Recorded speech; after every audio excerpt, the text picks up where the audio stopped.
জীবন কারোর জন্য থেমে থাকে না, এটা কিন্তু চিরন্তন সত্য কথা।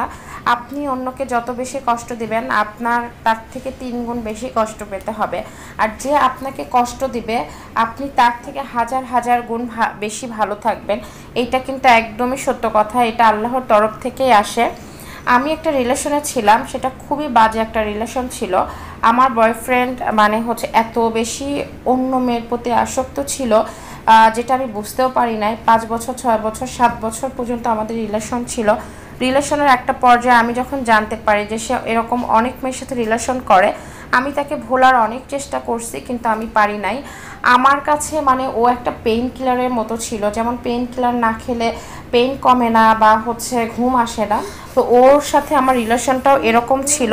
আমি ওকে ভোলার জন্য অনেক কিছু করেছি, আমার যত ফ্রেন্ড সার্কেল ছিল তারাও কন্টিনিউ আমাকে সাপোর্ট করেছে, বাট আমি কোনোভাবেই তাকে ভুলতে পারতাম না।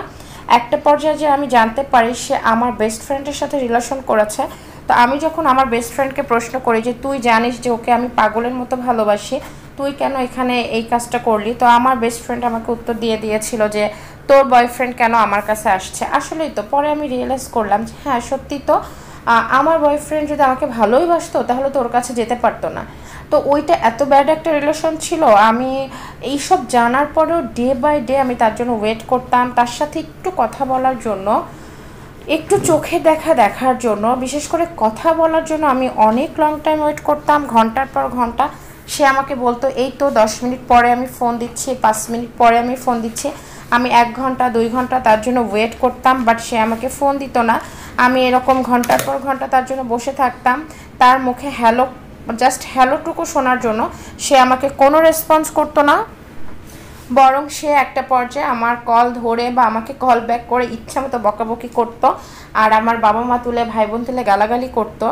আমি অনেক চেষ্টা করেছি তার কাছ থেকে দূরে চলে যাওয়ার জন্য, দূরে সরে যাওয়ার জন্য, কিন্তু আমি না পারতাম না। আমার কেন যেন খুব বেশি মায়া, তার প্রতি কেন এত মায়া ছিল আমি জানি না, শুধু কথাই বলতে চেতাম। আর এরকমও হয়তো যে আমি অনেক রাত জেগে আছি, ঘন্টার পর ঘন্টা হাঁটছি, সে আমাকে ওয়েট করাইতো এই তো একটু পরে, এখন না, এই প্রবলেম সেই প্রবলেম, কিন্তু আমি পরবর্তীতে ফোন দিয়ে দেখতাম সে ওয়েটিংয়ে, সে অন্য কারোর সাথে কথা বলছে, এরকমটা হয়েছে। তো একটা সময় মনে হলো যে না, এখান থেকে চলে আসা উচিত। আমি সব সময় জন্য নামাজ কালাম পড়ে আল্লাহর কাছে বলতাম যে আল্লাহ আমাকে খুব ভালো একটা ছেলে দেখে বিয়ে দিয়ে দাও।